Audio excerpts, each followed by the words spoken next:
Carla, gracias. El gabinete de Bellido ha tenido su primera baja apenas a 8 días, o 9 días en realidad, de su convocatoria, ¿no? La fecha definida para el voto de investidura al Congreso con la salida de una cartera crucial, central, fundamental, que es la de Relaciones Exteriores, que como nos lo recordaba anoche Alberto Adriancén, es una potestad del presidente de la República. El presidente de la República prácticamente define la política exterior y había escogido a un ícono entre la izquierda, como era Héctor Béjar, un exguerrillero, radical hasta ahora mismo, por supuesto, muy versado, muy articulado, que ha tenido pues producción política, ideológica relevante, pero definitivamente un hombre de izquierda y podríamos decir, como él mismo se ha definido, de izquierda radical. Bueno, las declaraciones, ¿no?, propaladas en una conferencia sobre especulación en realidad sobre el origen del terrorismo en el Perú vinculado a la Marina, desató toda una serie de controversias, pero en realidad, la verdad, con lo que estaba, digamos, disponible en términos de la producción del ahora ex canciller Béjar, este tipo de situación iba a ocurrir en cualquier momento. Se ha dado finalmente la renuncia de Béjar. Béjar ha celebrado su libertad en sus propias redes sociales, en su Facebook, y vamos a ver, bueno, qué pasa ahora, no solamente con el destino político del señor Béjar y la designación sobre todo del nuevo ministro o ministra de Relaciones Exteriores. Le damos la bienvenida a Silvana Robles, vocera alterna de la bancada de Perú Libre, para que nos cuente un poco cómo se ve desde dentro del oficialismo, particularmente de la bancada de gobierno, esta primera baja del gabinete Bellido. Congresista, muy buenas noches, gracias por estar con nosotros. Muy buenas noches, buenas noches a toda la población peruana. Bueno, ¿cómo evalúan la renuncia del ex canciller ya Béjar? El ministro de Defensa Ayala había dicho que había dos caminos, o que Béjar pedía disculpas o que renuncia. Aparentemente optó por la segunda opción. Bueno, en efecto, debo decir que las mismas fuerzas políticas que se han unido para esta repartija de comisiones, esta vez también se han unido, pero para presentar, en primer lugar, una moción de interpretación en contra del ahora ex canciller Héctor Béjar. Esta interpretación e interpelación tenemos que tener en cuenta que tenía muchísimos indicios que mostraban el interés de estos interpeladores justamente por haber una veta contra nuestro ministro, bueno, ahora exministro Béjar, y que debido a su pasado político y su condición de guerrillero en los años 60, pues han tenido que mostrar en primer lugar esta derecha que ya nos ha declarado la guerra desde un principio, que ver con este primer indicio de interpelación, y que pues vamos a revisar el pliego interpelatorio. Varias de estas preguntas estaban dirigidas no exactamente sobre las políticas del Perú en el exterior, que es lo que al Congreso en realidad debería de interesarle, sino por el contrario estaba mucho más ceñido a lo que es la vida personal del canciller y de declaraciones y de actos que se han llevado a cabo hace 60 años. Entonces, y a opiniones justamente de carácter ideológico que no pueden ser materia de valoración. En este caso, en primer lugar, el Congreso de la República haya pedido una interpelación a la hora exministra. La interpelación congresista la habían pedido antes de esta última difusión. Y más allá, efectivamente, de valoraciones sobre el pasado político y las declaraciones anteriores del ex canciller, acá hubo, digamos, un choque en el sentido que la Marina de Guerra se sintió indignada al punto que emitió un comunicado rechazando esta conceptualización de Béjar o esta asociación que hacía Béjar de la Marina con el terrorismo. Ahí ya estábamos hablando de algo un poco más serio, ¿no? Así es, se desarrolló una campaña totalmente infame de esta extrema derecha y del poder mediático que juegan muy bien su rol en esas circunstancias, que incluso han sacado de contexto y de tiempo, ojo, ciertos juicios de opiniones del ex canciller. Esto alimentó una estrategia de odio e intolerancia que por dignidad el ex canciller tuvo que manifestar su renuncia. Ahora, el ex canciller estaba dispuesto a ir al Congreso y él lo había manifestado en su momento y responder por sus juicios y opiniones que en realidad no tendrían que ser materia de interpelación. pero también, ojo, hay que resaltar y responder que por esta política exterior que han vertido, que supuestamente, que entre comillas se iba a manejar, la Cancillería, no era de interés de los interpeladores, y esto se tiene que resaltar. A estas alturas, un intelectual y académico, docente universitario de las universidades más prestigiosas del Perú, el doctor Béjar, pues ha tenido la grandeza de poder renunciar a la Cancillería y no permitir esta insanía reaccionaria que ha tenido, que cobre venganza en esta oportunidad. Entonces, hemos perdido a un gran intelectual en la Cancillería y pues es lamentable que hechos como estos puedan suceder en el Perú. Ahora, pero ¿qué opina usted sobre lo que dijo Béjar? O sea, decir, a ver, porque yo creo que son dos puntos de declaraciones, ¿no? Una es la del origen del terrorismo vinculado a la Marina. Ayer conversábamos con Beto Adriancén sobre efectivamente la época del velasquismo, como una parte del ejército que estaba con el régimen, Béjar trabajaba con el régimen, y había una parte de la Marina que se oponía en ese momento al velasquismo. Ok, pero por el otro lado hay una declaración textual que señala a Béjar que en buena medida Sendero Luminoso fue creado por la CIA en conexión pues, con el tema de la Marina también. ¿Cuál es la opinión al respecto? Hay mucha sensibilidad congresista en el Perú sobre Sendero Luminoso, sobre las responsabilidades de Sendero Luminoso, y esa no es, por ese lado, insanía reaccionaria. Bueno, concluyo y debo decir lo que han sacado de contexto y en algún momento el canciller menciona, es una hipótesis. Las hipótesis se pueden barajar y todos los que conocemos de este término es justamente eso, son hipótesis y que no ha sido una forma afirmativa de decir que esto en realidad sucedió. Entonces, considero que esto ha sido sacado de un contexto del tiempo, a su vez. Buenas noches. Sí, Hola. escucho. Sí, incluso, reitero, sacado de contexto y de tiempo, ¿no? Son juicios u opiniones del ex canciller que las tuvo en su momento, no fue cuando él asumió esta responsabilidad, y lo que hay que resaltar, pues, que es una hipótesis, no es algo que él ha dicho tajantemente que esto es así. Somos conscientes de que el terrorismo en el Perú pues, ha sido una forma gravísima y de sembrar terror en el Perú. Entonces, desde luego que nosotros como bancada deslindamos y siempre lo hemos manifestado totalmente con estos actos que son condenables de por sí.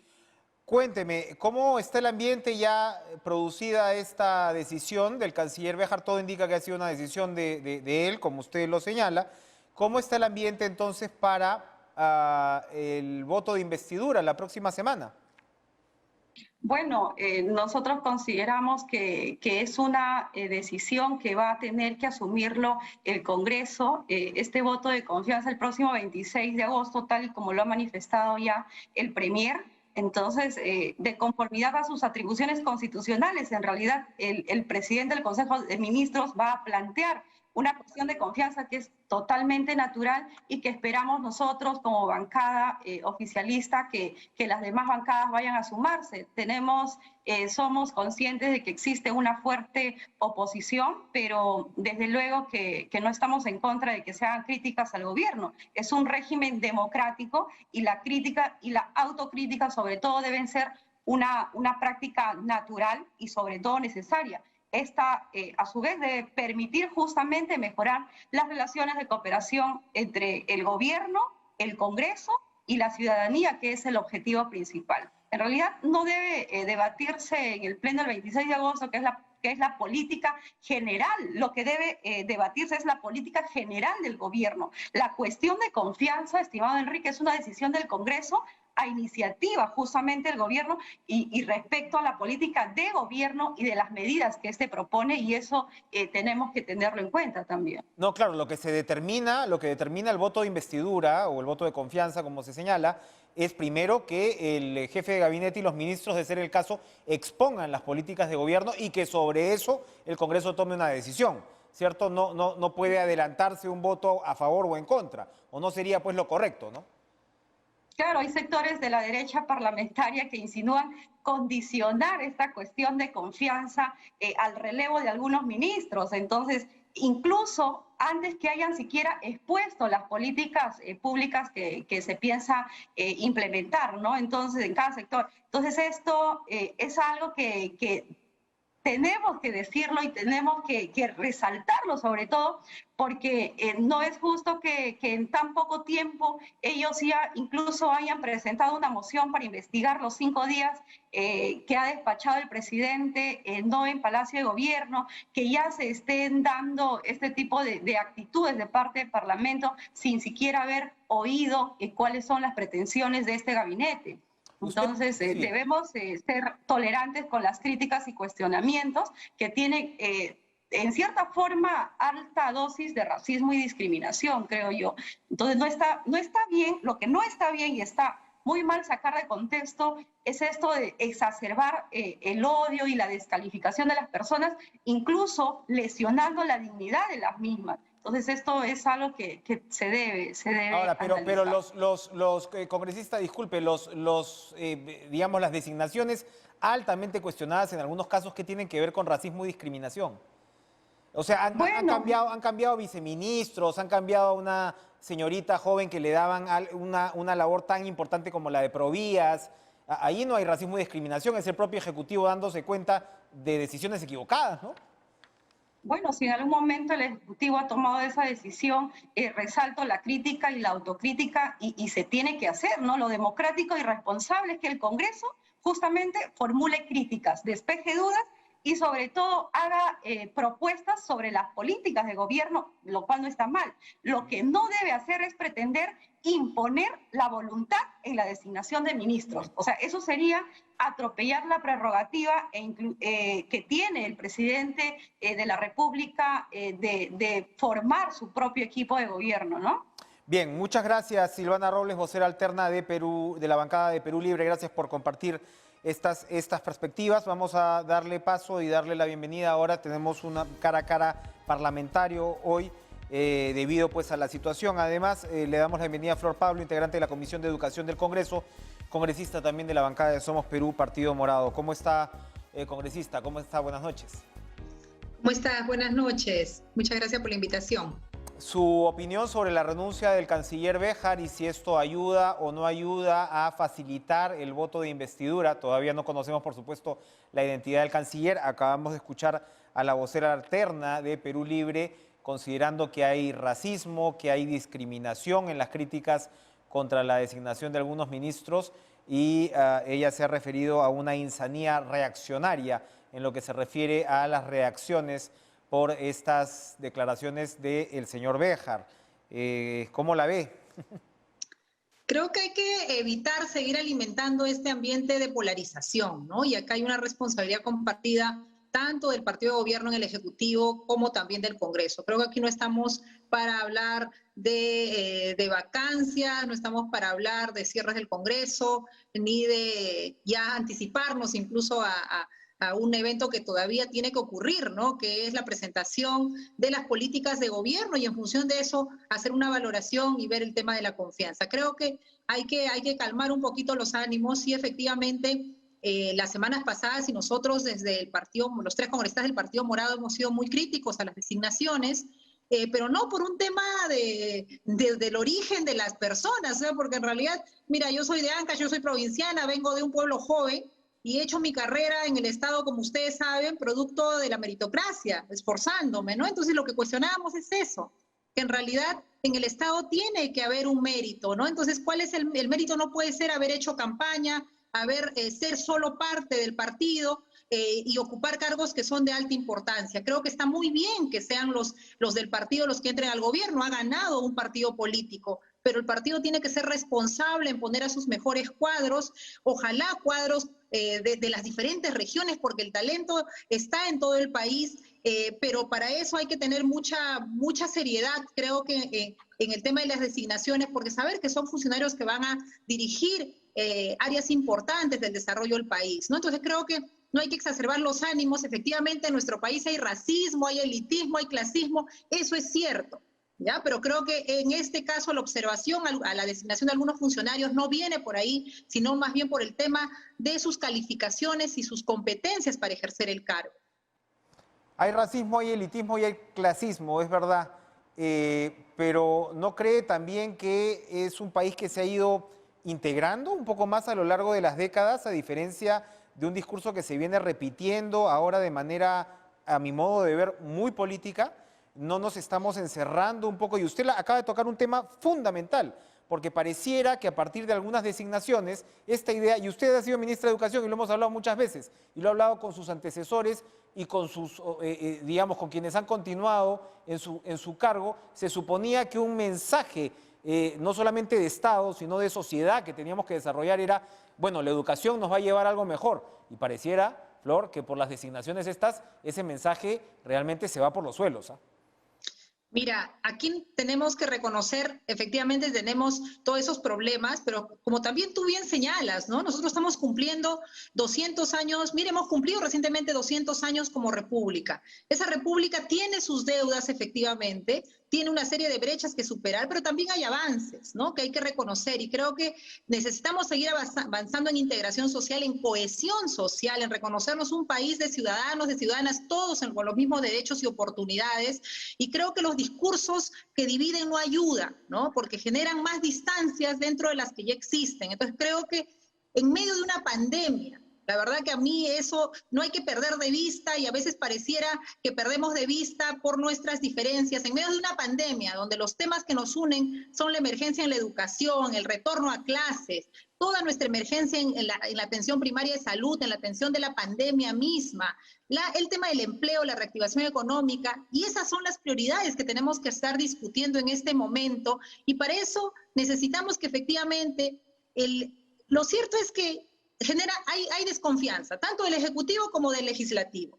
Entonces, ¿qué tenemos que hacer? Tomar buenas decisiones que traten en lo posible de aminorar justamente esta sensación de temor respecto a uno y a otro. Entonces, por eso es tan importante a quienes se elige para estos cargos estratégicos, para estos claves de conducción de las políticas de Estado, ¿no? Yo creo que hay que bajarle un poco el ánimo, hay que evitar el caer en esta mayor polarización que ya con la cual nos ha recibido este ingreso a este nuevo gobierno y al Congreso, ¿no? Entonces, creo que hay un trabajo ahí que hacer de concertación, de mucha madurez política de ambos poderes, y en lo que nos corresponde al legislativo definitivamente hay la necesidad de dialogar más. Hoy día se han instalado las comisiones de trabajo, yo creo que eso va a ayudar. Espero, tengo yo mucha expectativa de que nos ponga ya en el plano de una acción más integrada también dentro de los parlamentarios y poder atender estos temas prioritarios. Precisamente, pues, recuperar el discurso, no lo voy a llamar de centro, ¿no? El discurso equilibrado,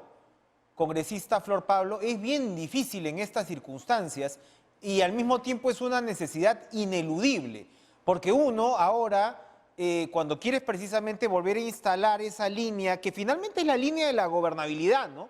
Porque ese discurso donde te vas a escuchar, unos escuchan al otro, acabamos de escuchar términos bien fuertes del discurso del oficialismo, pero por el otro lado, claro, a veces, ¿no?, uno parece como un paparulo, un sonso, ¿no? Por precisamente tratar, ¿no?, de volver, cuando las cosas se enrarecen y se polariza, es muy difícil encontrar eso, que no es un justo medio, sino es un equilibrio democrático. Y se ha puesto, pues, al frente de la Comisión de Educación al señor Esdras Medina, que en realidad va, para empezar, contra todo lo que, por ejemplo, su gestión significó al frente del Ministerio de Educación, ¿no? Ultraconservador, etcétera. Hay dos señores vinculados con universidades. Entonces nosotros pensábamos que ya esto de tener a la SUNEDU en la mira había pasado, pero parece que no. Entonces, hablamos del Ejecutivo, que duda cabe, pero hablamos de decisiones también tomadas en el seno del Legislativo. Así es, y es lo que te decía, ¿no? Acá no hay que un poder genere más confianza que el otro. Creo que ambos tenemos que esforzarnos en tomar mejores decisiones, ¿no? Nosotros efectivamente en las instancias que han correspondido hemos señalado que hubiésemos querido, por ejemplo, nosotros presidir la Comisión de Educación, no se ha dado así, y también somos respetuosos de las decisiones de la mayoría, porque eso es parte de vivir en un sistema democrático. Entonces, hoy día se ha instalado la comisión, efectivamente, la presidencia la tiene Renovación Popular, y tenemos que trabajar, ¿no? Yo creo que efectivamente hay visiones distintas sobre algunos temas, pero hay algo que en este momento, lo que tú bien planteabas, decía, a ver, ¿qué genera el equilibrio? Yo creo que ese equilibrio en este momento, esa moderación, es buscar el bienestar de la ciudadanía en temas concretos. En este momento hay una emergencia en educación que ha hablado, presentó el presidente en el discurso del 28 de julio, y lo que, por ejemplo, hoy día he presentado ya a la comisión la creación de un grupo de trabajo para ver la emergencia en educación. Una comisión que esté integrada por 3, 5 parlamentarios de diferentes bancadas y ponernos a trabajar en hacer un acompañamiento, una supervisión y facilitar las normas que haya que facilitar para que esa emergencia educativa se haga viable y ayudar al trabajo también del Ejecutivo. Porque aquí se trata de ser una oposición constructiva, vigilante, pero no pues una oposición por la oposición. Efectivamente preocupan este tema de los intereses también particulares que muchas veces hay, no solo en la Comisión de Educación, pero en este caso, que es un tema, además yo estoy como miembro titular en la Comisión de Educación, estoy presentando el proyecto de ley. Mi primer proyecto de ley justamente es sobre el tema de evitar conflictos de intereses, ¿no? O sea, creo que esto no está regulado, ¿no? O sea, de hecho, un congresista podría inhibirse de participar en alguna votación porque es miembro del directorio, es dueño de un negocio educativo, pero eso no ocurre, ¿no? Entonces sí hay un tema de regulación que tenemos que hacer. Yo voy a presentar ese proyecto de ley justamente el viernes. Me estoy reuniendo con instituciones como Proética, Transparencia, lo he presentado también a la Contraloría para su opinión técnica, porque también hay que presentar proyectos de ley pues con sustento, con un nivel de diálogo, y yo espero que en el Congreso sea bien recibido, y hay varias bancadas que han señalado estar a favor de este tipo de proyectos de ley, y avanzar, ¿no? Porque tenemos también que ordenarnos y regularnos para evitar este tipo de situaciones. ¿Cómo está? Esa es la idea, Flor, trabajar. discúlpeme ahí, ¿cómo está la conformación de la comisión? Porque una cosa es la presidencia y otra cosa son los contrapesos que se generan hacia adentro. ¿Cómo ve usted la conformación de una comisión tan importante? ¿Se va a poder, vuelvo a usar el término, dar un equilibrio dentro? Yo creo que sí, mira, está en el grupo, no solamente está el presidente, la vicepresidencia, y en la secretaría está Acción Popular, está Perú Libre. Entonces eso también es sinónimo de un equipo que conduce la Comisión de Educación multipartidario, y estamos las diferentes organizaciones, bancadas del Congreso. Entonces creo que y todos hoy día, por eso te señalo que también estoy con una expectativa respecto a la comisión, todos hemos planteado el tema de la emergencia educativa, del atender inmediatamente las necesidades que tiene en este momento el sector educación, de invitar al ministro a que nos haga una presentación y ver también cómo ayudamos. Tenemos que fiscalizar y hacer control político, pero también tenemos que dar las facilidades para que el Ejecutivo haga bien su trabajo. Si le va bien al gobierno, le va a ir bien a los ciudadanos, a las ciudadanas, y creo que tenemos que ponernos a trabajar en ese sentido, en generar una gobernabilidad. ¿Por qué? Porque la gobernabilidad es lo que permite una estabilidad, permite que los servicios puedan llegar de manera más rápida y eficiente a nuestros compatriotas, especialmente aquellos que la están pasando muy mal en este momento. Flor Pablo, vamos a hacer una pausa y regresamos para conversar de cuál es el futuro del gabinete Bellido, cómo se observa el pedido de voto de investidura la próxima semana en estas circunstancias. Regresamos con Flor Pablo.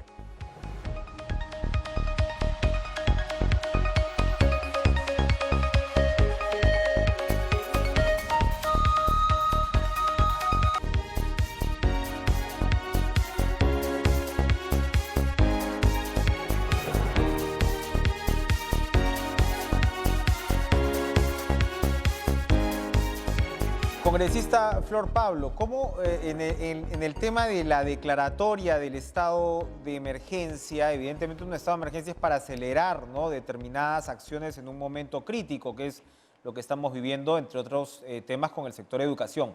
¿Qué hacer desde el Congreso para que ese estado de emergencia sea llevado lo mejor posible? Mira, creo que en primer lugar tiene que venir la declaratoria de emergencia de parte del Ejecutivo, ¿no? También lo ha planteado el propio presidente, como digo, en el discurso de 28 de julio. Yo supongo que lo van a desarrollar más justo en la presentación que nos van a hacer en el Congreso. Pero igual, ahí nosotros lo que queremos, como te comentaba, era en la Comisión de Educación crear un grupo de trabajo que haga el seguimiento, el acompañamiento y la fiscalización en temas como condiciones para la reapertura de los colegios, la vacunación de los maestros y del sector educación en general, los planes de salud mental, los programas de recuperación que hay que hacer porque muchos estudiantes no han logrado los aprendizajes que estamos esperando, la atención a todos los problemas vinculados a la no permanencia en la educación, porque por temas económicos, tanto adolescentes como jóvenes están dejando de estudiar. Hay una serie de temas que tienen que ser abordados. Nosotros esperamos en la siguiente semana tener la visita del ministro, luego ya la presentación formal del equipo de gobierno y poder acompañar ese proceso y estar haciendo también el control político que corresponde, porque el sector educación es un sector clave, porque educación es un derecho humano fundamental y lo que no desarrollamos ahora en nuestros niños, lo que no logramos desarrollar en la primera infancia, en los niños y en los adolescentes y en los jóvenes, nos va a pasar factura más adelante en el desarrollo de capacidades de las generaciones que van a sostener este país. Entonces creo que es muy importante que la educación, así como la salud, sean vistos por el Congreso, por las comisiones y por grupos de trabajo especiales como los que estamos planteando. Otro tema que yo quisiera compartir contigo es, hoy día se ha aprobado y pasa a votación al Pleno el día jueves, es la creación de una comisión especial para ver el tema de infancia, desde la primera infancia, los niños y los adolescentes. ¿Por qué? Porque tenemos que verlo integralmente.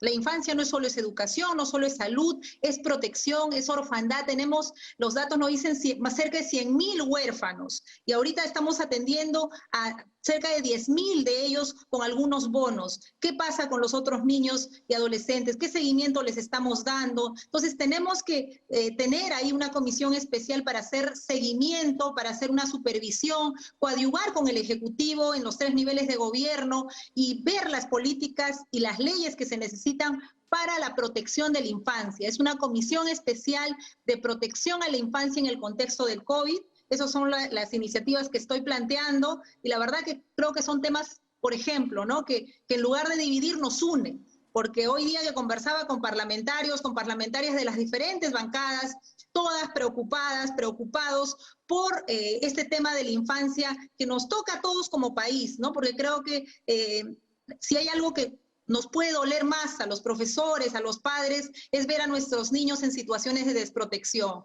Y bueno, esos son los trabajos que estamos haciendo y yo espero que esos sean los temas que nos unan y creo que siempre el ambiente político va a tener sus diferencias y sus matices, pero más allá de los temas ideológicos, políticos, está la ciudadanía que está esperando una acción coordinada, una acción conjunta de ambos poderes del Estado.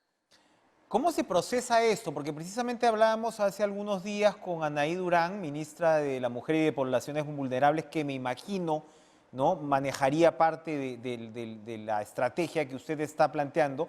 Y hablábamos de todas maneras de un presupuesto bien bajito y ahora mismo se va a discutir precisamente el presupuesto y no tenemos muy claro si están cambiando, ¿no? Hay pues grandes promesas precisamente con el tema de educación, que ya se sabe que cuando hablas pues del 10% del PBI estás hablando prácticamente de la mitad del presupuesto público. O sea, hay digamos, ciertos sueños también con respecto, ¿no?, al presupuesto y ciertas urgencias, como lo estamos precisamente definiendo con lo que usted acaba de señalar con la infancia.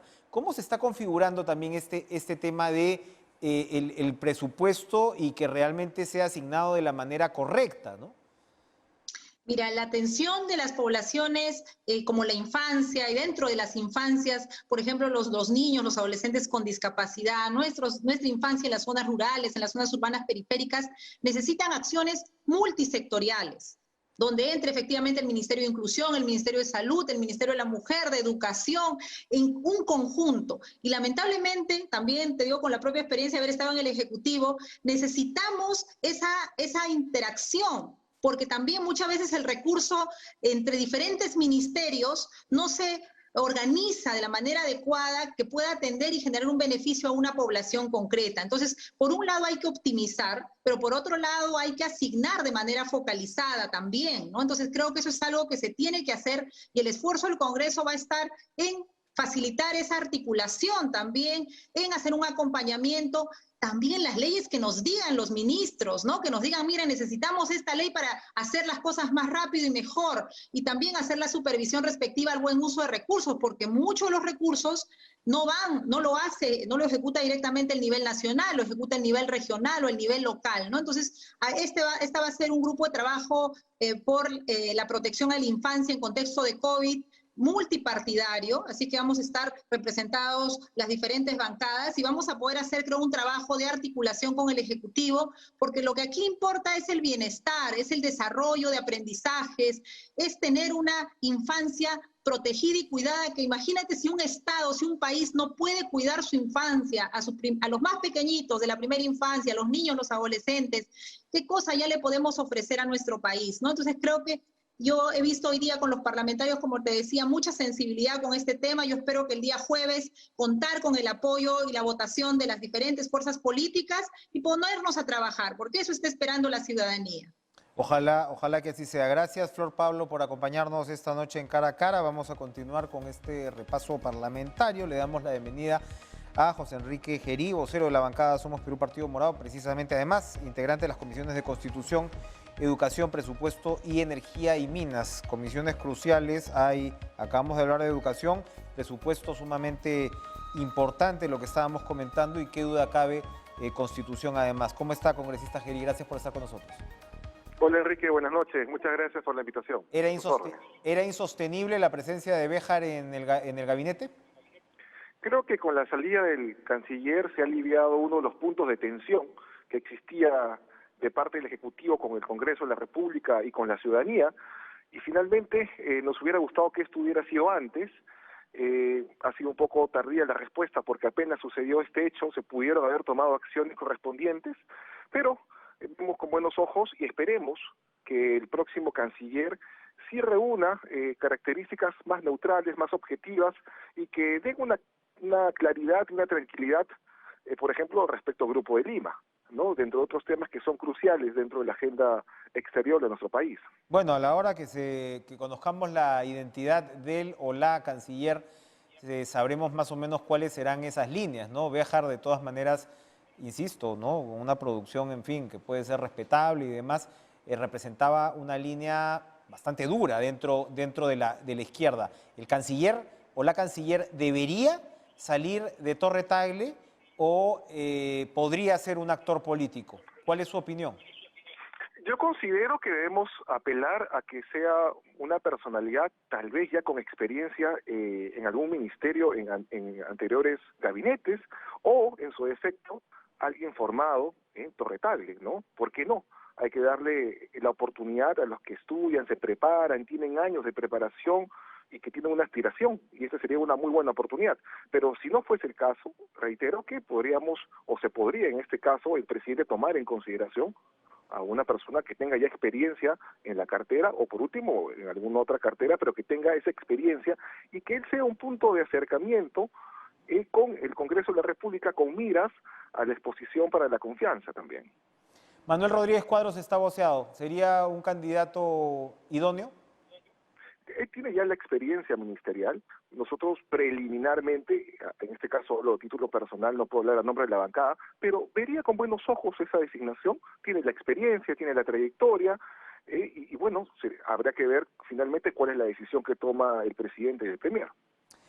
Bueno, a ver, ¿y qué posibilidades entonces tiene de obtener el voto de investidura la próxima semana el gabinete del señor Bellido? El propio señor Bellido también ha sido pues objeto de controversia, hay algunos otros ministros, etcétera, y hay todo un debate alrededor del tema. Hay quienes señalan que podría primar la abstención, hay quienes dicen que como están los tiempos en estos años de elasticidad constitucional, el Ejecutivo podría decir: si es primero la abstención y luego la aprobación, yo considero que se ha denegado fácticamente ¿no?, la aprobación al gabinete. Hay especialistas que dicen que no, que ni hablar, que eso no podría ocurrir. Pero estamos pues en estos tiempos de relativización constitucional.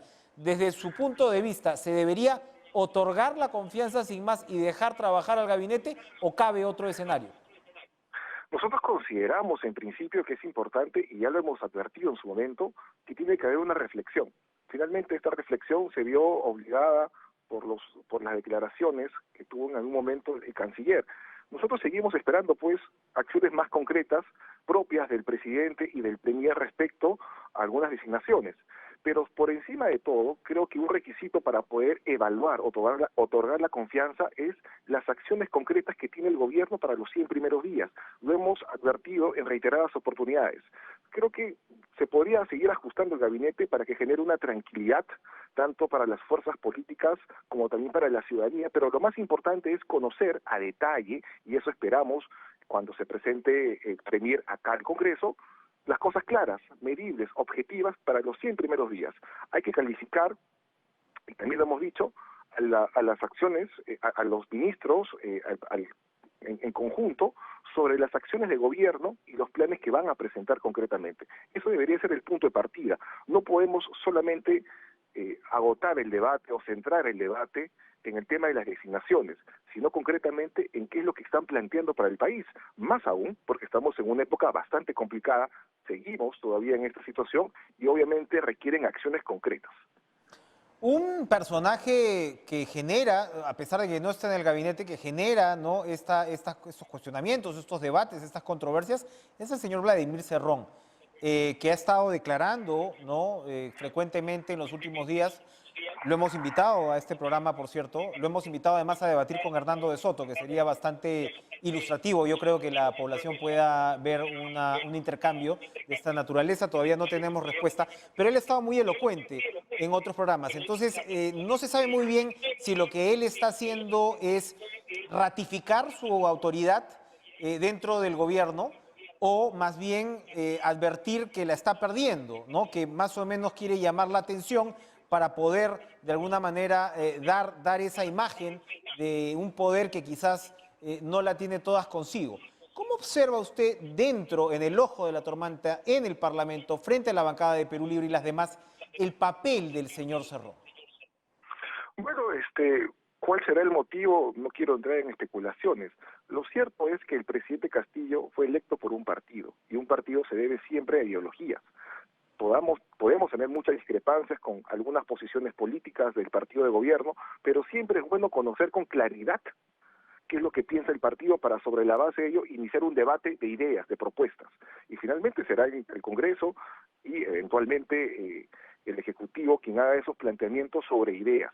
Y eso es lo más importante destacar, porque tenemos al menos un norte más claro, objetivo, sobre qué acciones van a plantear en determinado momento, y cuál va a ser la respuesta política también del Congreso en ese mismo tenor, sin que ello implique pues que haya un enfrentamiento. No todo debe verse como enfrentamiento, sino como un debate de ideas, y finalmente primará las ideas que sean más convenientes para el país, ¿no?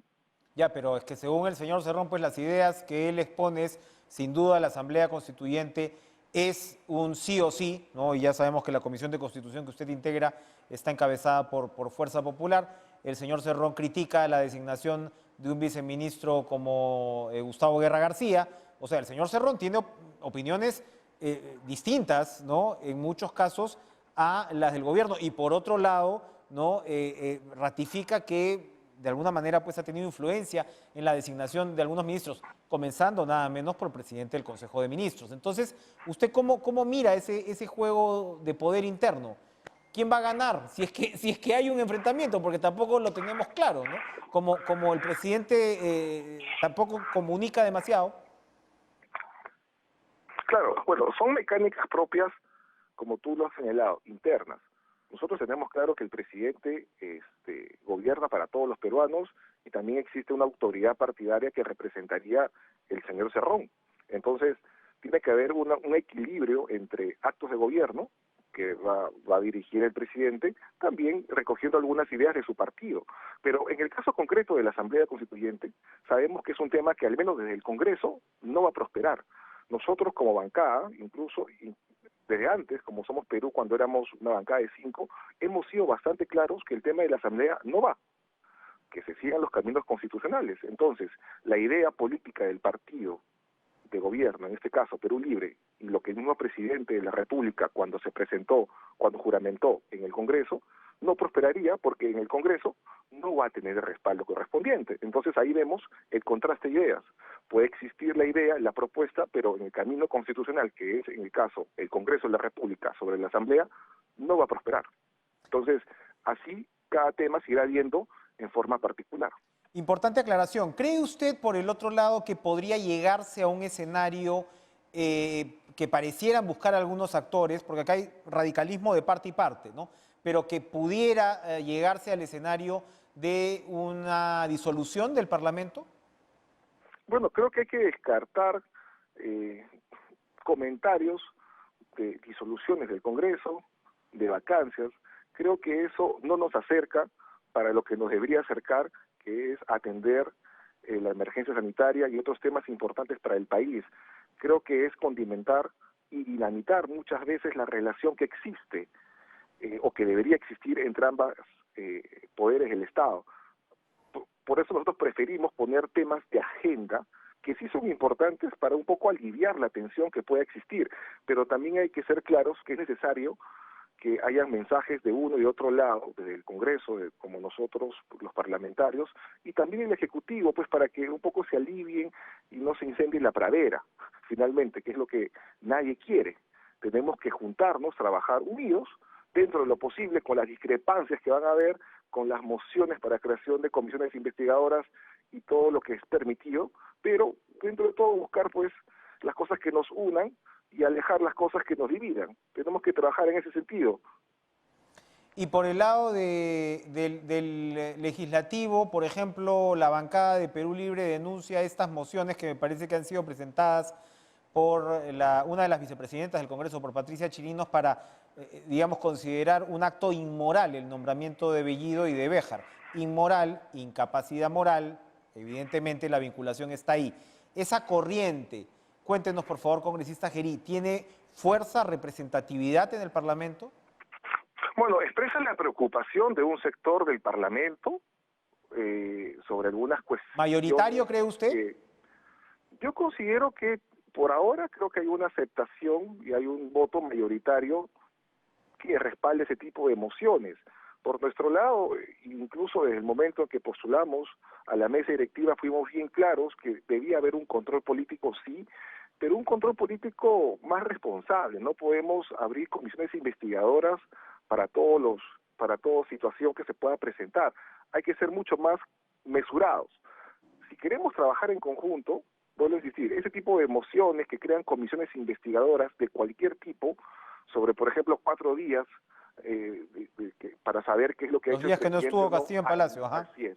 Al margen de que haya rectificado, no creo que amerite o ameritaba la creación de una comisión solamente para ver ello, ¿no? Pudieron haber otros mecanismos para poder transparentar lo sucedido, ¿no? Entonces, esos actos de un lado y de otro lado como que generan o que contribuyen a que haya esta sensación de conflictividad entre ambos poderes que debemos tratar de calmar las aguas en estos momentos, ¿no? Presupuesto, usted integra la Comisión de Presupuesto y por supuesto, bueno, el presupuesto no nos va a definir la economía, pero hay una gran preocupación por el tema de la economía y usted está repitiendo este mensaje de calmar las aguas que sin duda sería bien recibido por los actores económicos. ¿Cómo se espera el debate sobre presupuesto que, bueno, tiene que culminar el mes que viene? O sea, esto tiene que ya estar avanzado en términos de propuesta y sin duda, pues, la asignación y la repartición del presupuesto va también a marcar una línea de las prioridades del gobierno, ¿no?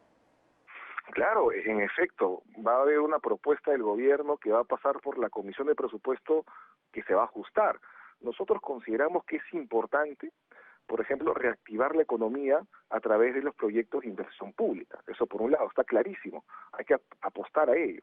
Y en segunda instancia también la parte asistencial, que en esta coyuntura de crisis sanitaria y crisis alimentaria, es necesario fortalecer el presupuesto para los comedores populares, asignar presupuesto para las ollas comunes y también, ¿por qué no?, para los vasos de leche, porque finalmente ellos son una primera línea de atención a estas necesidades que se han generado a raíz de la emergencia sanitaria que vivimos hoy en día. Entonces, en estos dos ejes deberían girar básicamente un debate en torno al presupuesto. Los bonos de 350 soles personales anunciados por el ministro Bellido, ha señalado el ministro Franque que, bueno, serían viables. ¿Pero esto se va a discutir, esto se discute dentro del pliego presupuestal? Bueno, seguramente se tomará en consideración, pero eso es una iniciativa del gobierno y el mismo gobierno ha dicho que es la magia del ministro de Economía, ¿no? Nosotros esperamos y vemos con buenos ojos como una medida excepcional el otorgamiento de esos fondos, porque evidentemente no podemos centrar todo el debate público en el tema de las designaciones y este mensaje de los bonos los vemos con buenos ojos, vuelvo a decir, y hay que apoyar para que se concrete, porque hay personas que al día de hoy siguen viéndose afectadas por el tema de la emergencia sanitaria, por familiares que están enfermos y también por falta de trabajo. Entonces, como una medida temporal, me parece adecuado. Recordemos que la falta de trabajo es en buena medida lo que está en el corazón de las necesidades de las personas y de los ciudadanos ahora mismo. Gracias, José Enrique Gerí, vocero de la bancada Somos Perú Partido Morado. Vamos a hacer una pausa. Muchas gracias. Regresamos, gracias a usted, con Raúl Doroteo, vocero alterno de la bancada de Acción Popular. ¿Qué opinan en el partido de la Lampa frente a este escenario? Regresamos.